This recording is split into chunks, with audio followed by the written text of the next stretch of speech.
What's up? This is BrendanJames, and you're watching UGO.com. What's up, everybody? It's your boy JR, UGO.com. We're here at Electric Lady Studios with up and coming artist Brendan James and talking about his new album, The Day Is Brave. And Brendan, thank you for blessing us with those three songs. My pleasure. And that was a pleasure. The pleasure's all ours. Can you talk about the inspiration for the title, Brave? Sure. The Day is Brave is a lyric out of a song on the album. The song happened very quickly in the studio. I just kind of, I guess, wrote it in the morning and tried to sing it, and we just took one take, and I ended up wanting to put it on the album.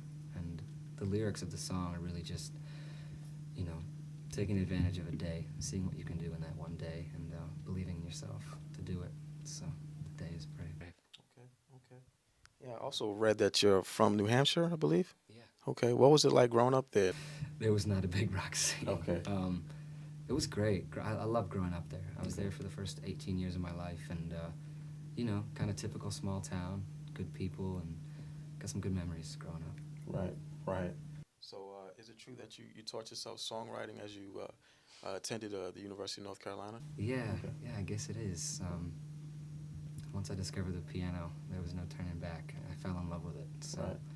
just sat there for many hours, Right. tried to learn that thing. When would you say that you started, was like the epiphany, that said that, hey, I think I want to do this as a profession, become, being a singer-songwriter? Wow.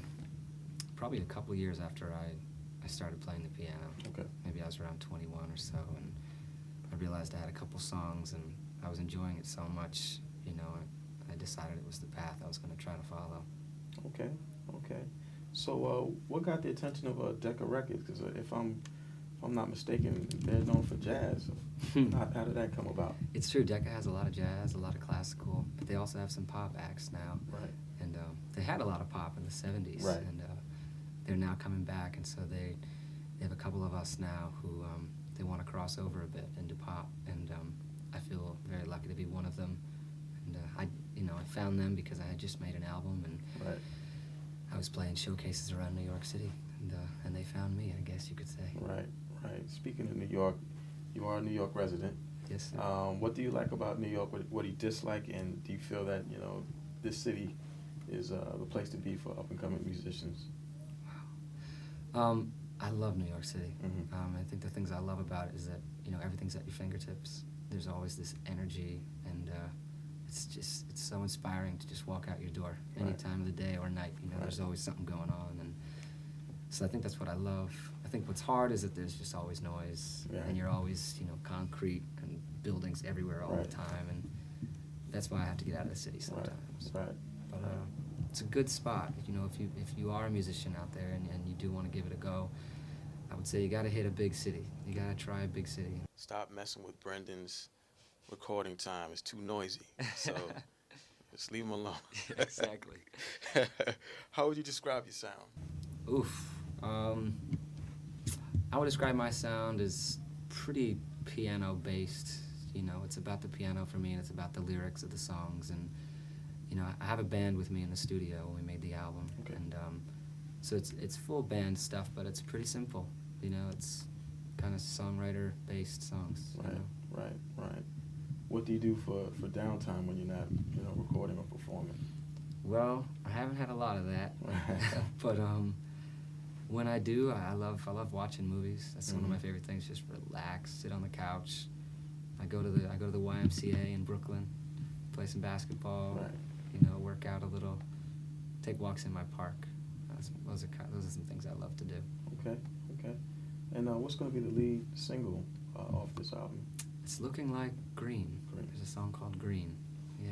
What's the inspiration for that song? Well, when I moved to New York City, I was broke. I was as broke as they come, Right. and I had to get a job, as you do. Right. So I got a job at Urban Outfitters and decided to take the retail path for what I thought might be a few months. I had my fingers crossed. Right. Ended up being like 2.5 years. Right. Anyway, it's the song's about a girl I met at Urban Outfitters, and Wow. kind of her interesting life and our relationship, and got a little dramatic at times. Wow. So the song it's called Green, but it's because she used to wear the color green all the time. Right. And so. Note: stay away from Urban Outfitters. If you're looking for love, don't go to Urban Outfitters. No. If you're looking for love, don't go to Urban Outfitters. You can get the clothes there. Right. But be careful. Right. Outside of music, are there like any endeavors that you're working on? Like maybe is acting on the horizon for you? You know, I'm focused on music right Okay. now. I'm gonna say that. I love what I do, and I feel like this is my first album. I want to make 10 more, so Absolutely. see what I can fit in. Okay. Okay. So what's next for you? Next is being on the road, Right. and then being on the road some more. Right. I think I want to trying to get to as many towns in this country and in the world, basically. Trying to go over to Europe too and get to as many places as possible, you know, before I start making the second album. Okay. Okay. There it is. And Yeah. the album drops June 3rd. The Day is Brave. The album drops June 3rd. BrendanJames, UGO. Peace.